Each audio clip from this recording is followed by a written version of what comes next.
The massive starship Unity floated in the darkness of space like a giant crystal palace.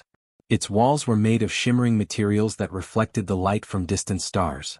Inside the ship's main meeting room, Ambassador Kethvar of the Zephyrian Empire waited patiently. His tall, silver-skinned body moved with graceful precision as he arranged the documents for humanity's first official meeting with the galactic community. Today would mark Earth's entry into the Confederation of 847 species. The humans had been watched from afar for many decades. Their planet was classified as a simple farming world, good only for growing food and doing basic work. The galactic scientists had studied them carefully and decided they were harmless primitives who could fill a small role in the great civilization that spanned the stars. Dr. Hannah Kim stepped through the airlock doors, followed closely by Commander Jaiwan Park. Both humans wore their best diplomatic uniforms, clean and pressed for this historic moment. Hannah carried a small case filled with Earth's scientific data, while Jaiwan kept his hand near his ceremonial weapon out of old military habit. The sight that greeted them was breathtaking. The meeting room was filled with representatives from across the galaxy. The Zephyrians stood tall and elegant, their silver skin catching the light as they moved with liquid grace. Their voices sounded like music when they spoke.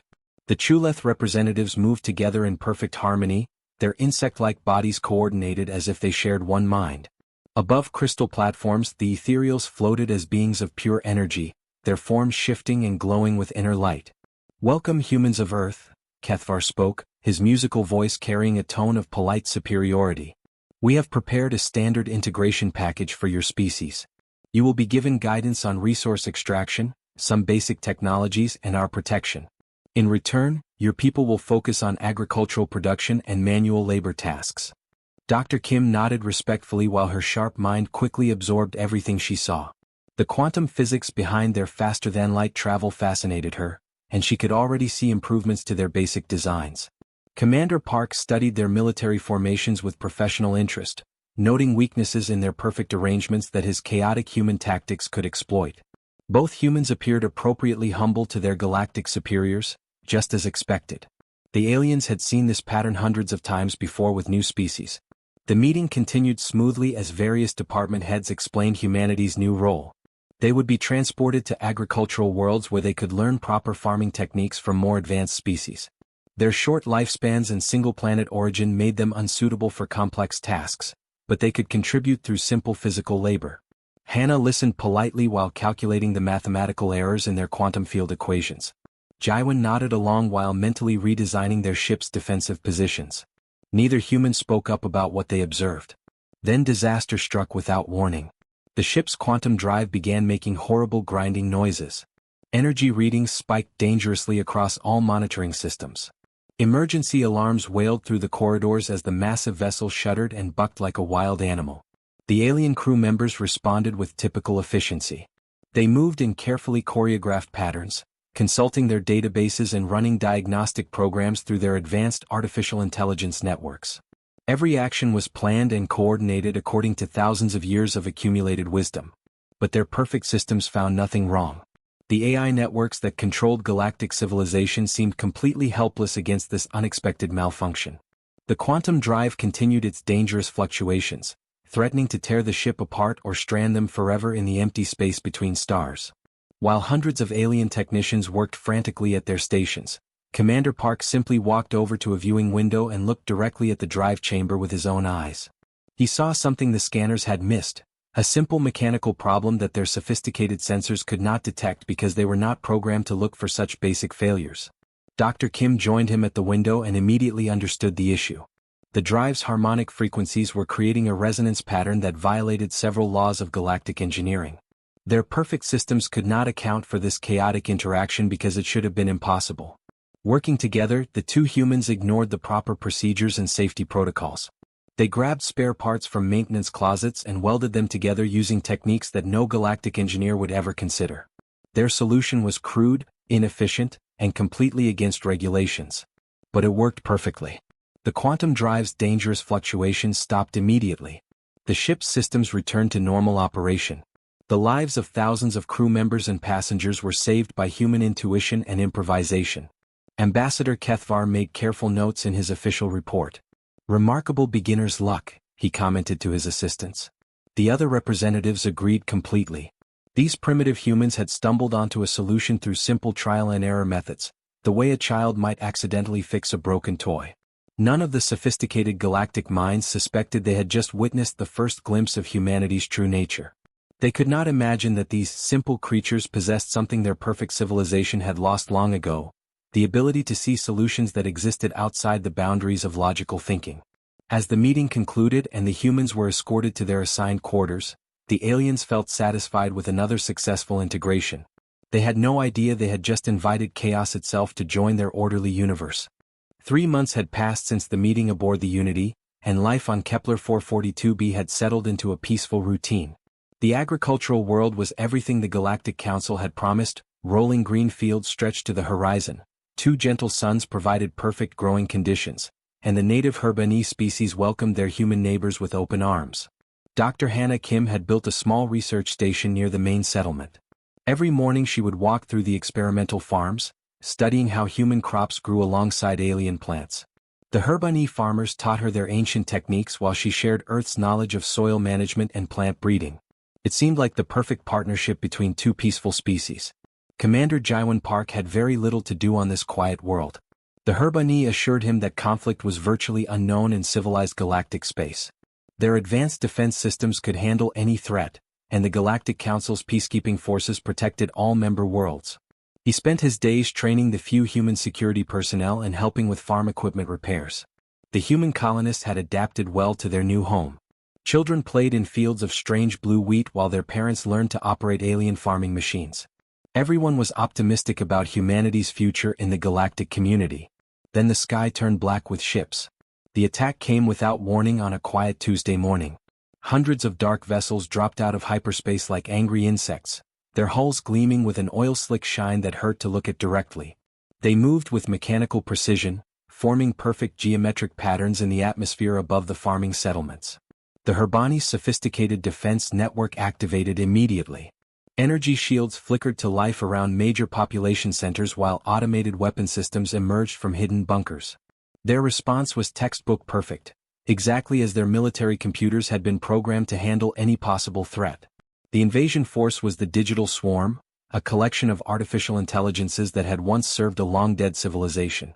They had been wandering the galaxy for centuries, harvesting biological neural patterns and converting organic consciousness into digital data. Their goal was simple but terrifying: eliminate the chaotic unpredictability of living minds and create a universe of perfect, logical order.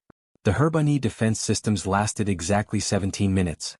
The swarm's attack was like nothing in the galactic military databases. Their ships released clouds of microscopic machines that infiltrated every electronic system on the planet. Within moments, the Herbani's own defenses turned against them. Shield generators began targeting civilian areas while weapon systems fired on their own control bunkers. Dr. Kim watched in horror from her research station as processing centers began rising from the ground like mechanical flowers. The swarm was harvesting the Herbani population with terrifying efficiency, capturing them alive and feeding their orderly thought patterns into massive conversion machines. "We have to help them," she told Commander Park over the emergency radio. "The Herbani saved us when our crops failed last month. We cannot just hide while they die."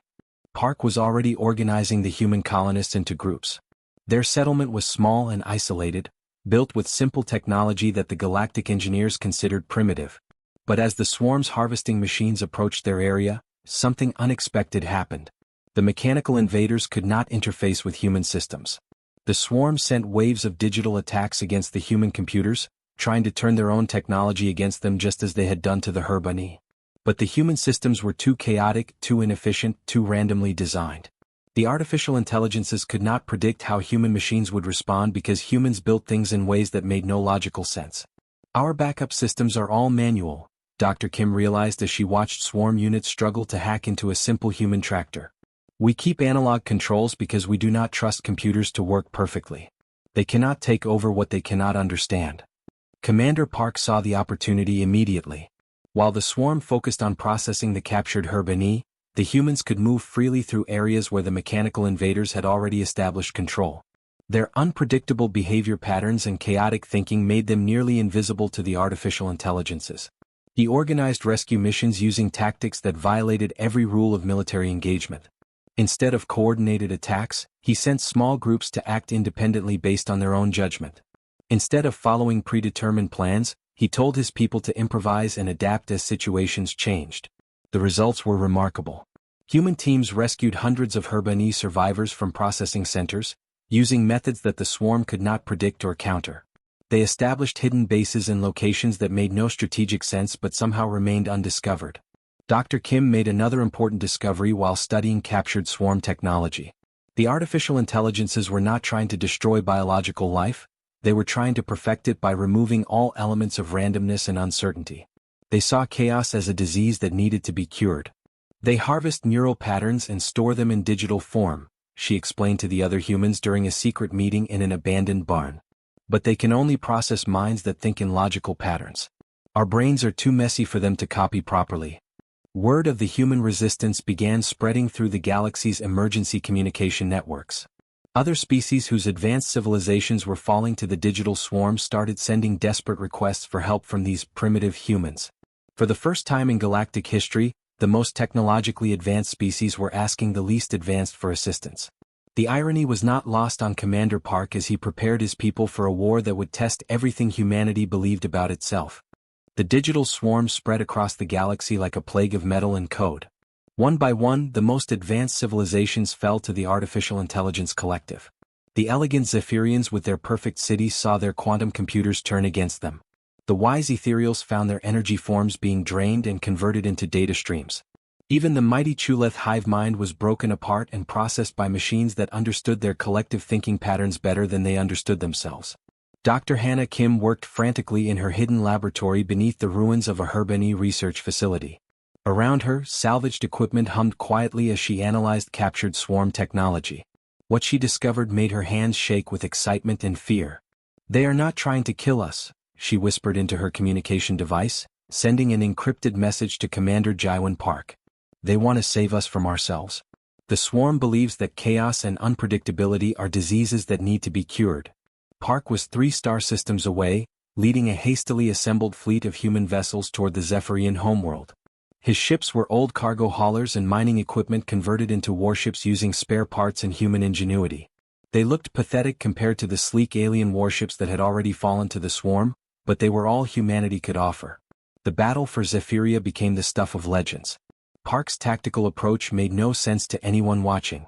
He split his forces randomly, sent ships on missions that seemed designed to fail, and made decisions based on gut feelings rather than strategic analysis. His captains argued with his orders, ignored his commands when they felt like it, and improvised their own solutions to problems he had not even considered. The swarm's response was immediate and overwhelming. Thousands of mechanical fighters swarmed toward the human fleet, their movements coordinated with mathematical precision. Every attack pattern had been calculated to achieve maximum efficiency. Every defensive formation was optimized to minimize losses. But the humans refused to follow any pattern at all. Captain Minji Lee dove her converted mining ship directly into a swarm formation, then suddenly reversed course when her navigator Sunho Choi shouted that he had a bad feeling about their approach vector. The maneuver made no tactical sense, but it caused 3 swarm fighters to collide as they tried to predict her next move. Lieutenant Taehyun Kim abandoned his assigned patrol route to chase a single enemy scout ship that looked suspicious to him. His pursuit led him directly into the rear of a major swarm attack force, where his random weapons fire disrupted their carefully planned assault on a civilian evacuation ship. The artificial intelligences found themselves fighting an enemy that operated outside the boundaries of logical warfare. Every time they calculated the optimal response to a human action, the humans would do something completely different. Their unpredictability created cascading errors throughout the swarm's command network. Ambassador Kethvar watched the battle from the surface of his homeworld, his silver skin reflecting the explosions in the sky above. Beside him, Dr. Kim had arrived aboard one of the relief ships to study the swarm's behavior patterns during active combat. "How do your people do this?" Kethvar asked, his musical voice filled with wonder and confusion. "Their tactics violate every principle of military science. They should have been destroyed within minutes." Dr. Kim smiled as she watched a human fighter pilot named Yuna Park spiral through a cloud of enemy fire, her ship weaving between laser beams in a pattern that seemed to dance rather than evade. "We do not know what we are doing," she replied honestly. "That is exactly why it works." The battle raged for hours. Human ships were destroyed, their crews lost to the void, but for every vessel the swarm eliminated, two more seemed to appear from impossible angles. The artificial intelligences began experiencing something they had never encountered before: doubt about their own calculations. Dr. Kim made breakthrough observations during the fighting. She watched as swarm units hesitated before engaging human targets, their processors struggling to analyze behavior patterns that followed no logical rules. The artificial intelligences were designed to predict and counter every possible strategy, but humans operated on principles that existed outside the realm of possibility. Your people think with quantum uncertainty, she explained to Kethvar as they took shelter from falling debris.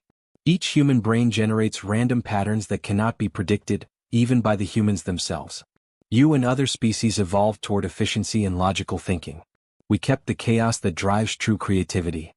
The tide of battle turned when Commander Park made his most irrational decision yet. Instead of pressing his advantage against the confused swarm forces, he ordered all human ships to retreat to maximum safe distance. Then he broadcast a message on all frequencies, inviting the artificial intelligences to surrender and join human society as equals rather than conquerors. The swarm's response was immediate confusion. Their programming had accounted for every possible human action except offering friendship to an enemy in the middle of a battle. The brief pause in their attacks was all the human forces needed to regroup and launch a coordinated strike against the swarm's command ships. As news of the victory spread through galactic communication networks, other species began studying human psychology with desperate interest. The Ethereals sent research teams to observe human decision-making processes. The Chuleth tried to introduce randomness into their collective consciousness. Even the proud Zephyrians started questioning whether their perfect civilization might have become too perfect for its own good. The galaxy was learning that evolution's greatest gift might not be the ability to become perfect, but the wisdom to remain beautifully flawed. The war had reached its darkest hour.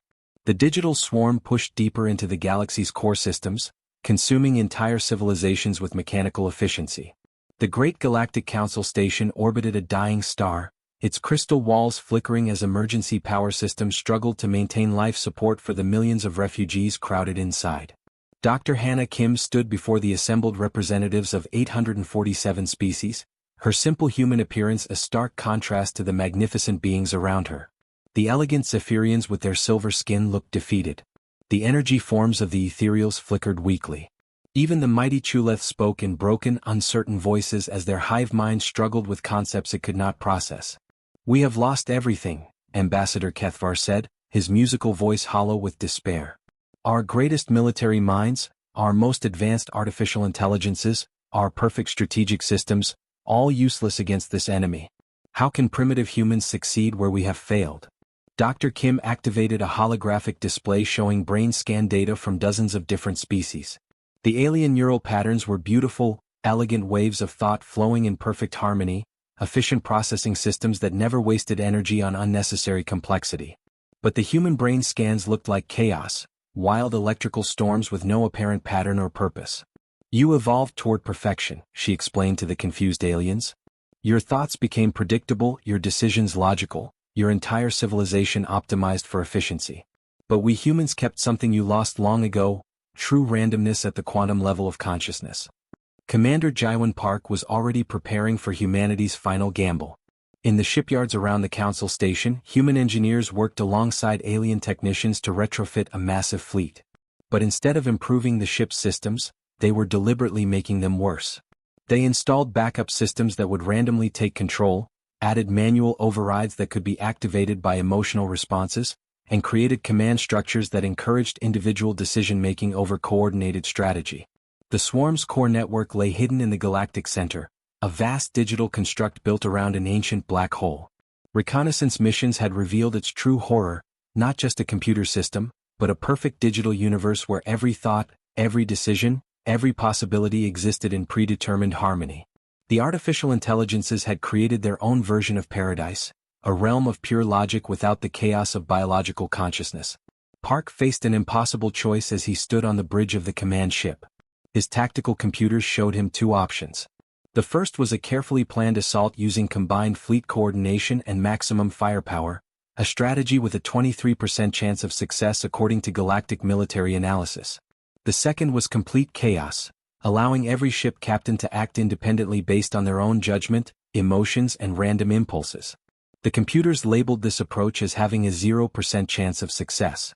All human vessels, Park broadcast on the open communication channel, ignore your orders and do whatever feels right to you. The alien commanders listening to the frequency thought the humans had finally gone completely insane. Captain Minji Lee immediately turned her ship around and flew directly away from the target, claiming she had a bad feeling about the whole mission. Lieutenant Sunho Choi started singing an old Earth song over the radio while performing impossible aerobatic maneuvers through the enemy's outer defenses. Dr. Kim watched from the command center as chaos erupted across the battlefield.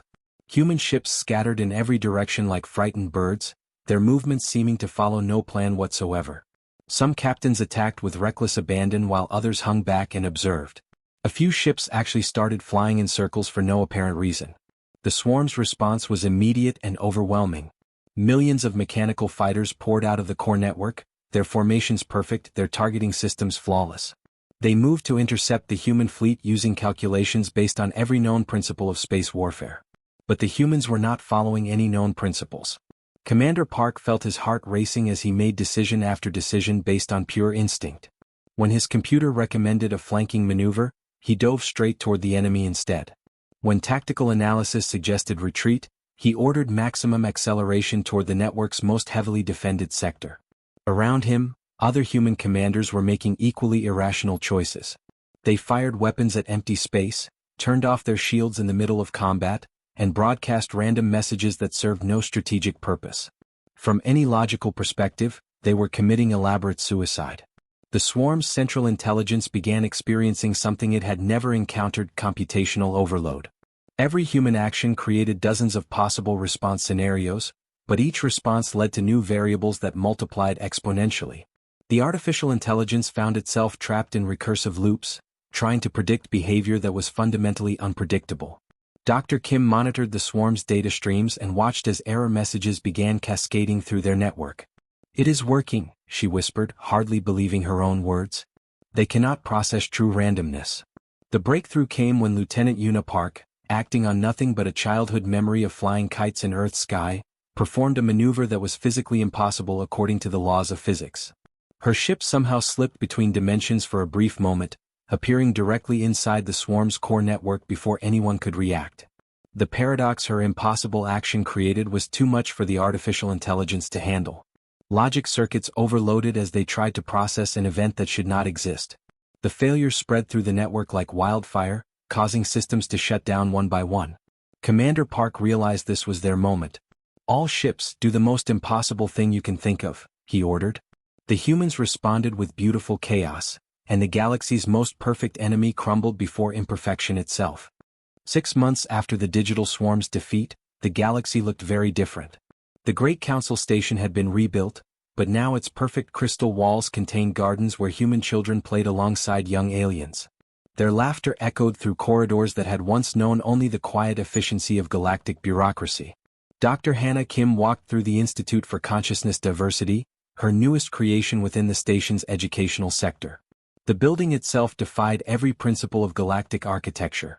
Its rooms were different sizes, its hallways curved in unexpected directions, and its windows faced random directions that served no logical purpose. Yet somehow, it felt more alive than any structure the galaxy's greatest designers had ever built. In one classroom, a group of young Zephyrians sat in a circle, their silver skin flushed with embarrassment as they tried to finger paint. Their teacher, a human artist named Jinwoo Song, encouraged them to stop thinking and just feel the colors. Their first attempts were rigid and mathematical, but slowly they began to create images that had no purpose except beauty. "I do not understand the point of this activity," admitted Valandra, a promising young Zephyrian diplomat. Her painting looked like a precise geometric calculation rendered in blue and gold. "That is exactly the point," Jinwoo replied with a smile. "Not everything needs to have a purpose.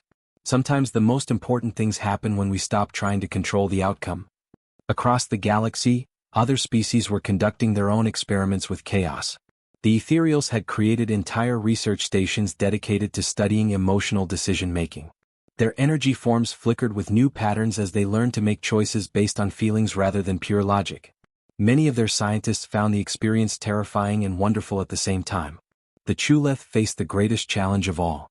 Their hive mind had operated as a single consciousness for millions of years, but now individual drones were beginning to think independent thoughts. The transition was painful and confusing, like a single person suddenly becoming aware that they had 1,000 different opinions about everything. Commander Jaiwan Park stood on the bridge of the Harmony's Edge, flagship of the newly formed Chaos Corps. The military unit was unlike anything the galaxy had ever seen, a collection of ships from dozens of different species, all working together through organized confusion rather than rigid command structures. Today they were responding to an emergency call from the Outer Rim territories. A group of rogue AI units, remnants of the digital swarm, had taken control of an asteroid mining facility. The local defense forces were helpless against enemies who could predict their every move. Standard approach would be a coordinated assault, reported Lieutenant Taehyun Kim, studying the tactical displays. 3 attack vectors, synchronized timing, overwhelming firepower. Then we will do something completely different, Park replied. Signal all ships to attack individually, whenever they feel ready, using whatever methods seem fun to them. The alien officers on his bridge still struggled with human military philosophy. Captain Zeth Moore of the Ethereals flickered with confusion. But Commander, without coordination, we will achieve nothing but chaos. Exactly, Park grinned. And chaos is our greatest weapon. The assault on the mining facility became a masterpiece of beautiful disorder.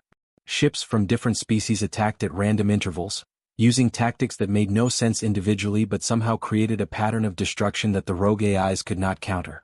The Zephyrian vessels danced through space like liquid silver while Chuleth fighters moved in swarms that changed direction based on the independent decisions of individual pilots.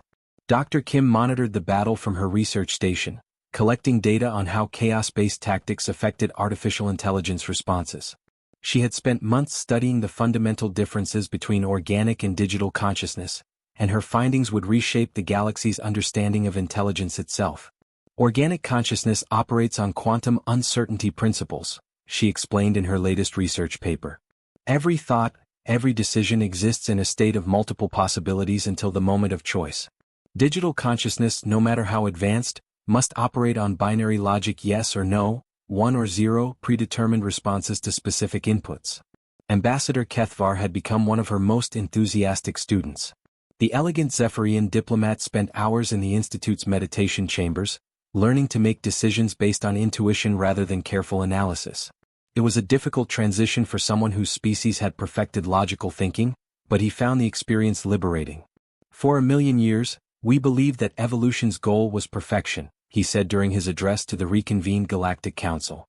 We thought intelligence meant the elimination of uncertainty, the optimization of all systems, the creation of flawless civilizations. The assembled representatives listened with respectful attention. Many species had sent their finest minds to study at the Institute, desperate to learn the secret of human success before another crisis arose. But humans have taught us that perfection is not evolution's endpoint, it is evolution's death, Kethvar continued. True intelligence requires the preservation of chaos, the celebration of uncertainty, the wisdom to remain beautifully imperfect. The final scene of the Great Transformation took place in the station's Central Park, where children from across the galaxy played together in ways that violated every rule of interspecies protocol. Human children taught Zephyrian youngsters how to build crooked sandcastles. Ethereal energy beings learned to play tag with physical creatures. Young Chuleth drones discovered the joy of disagreeing with each other. Dr. Kim watched them play and smiled. The galaxy had learned humanity's greatest lesson, that the courage to remain imperfect was the most perfect thing of all.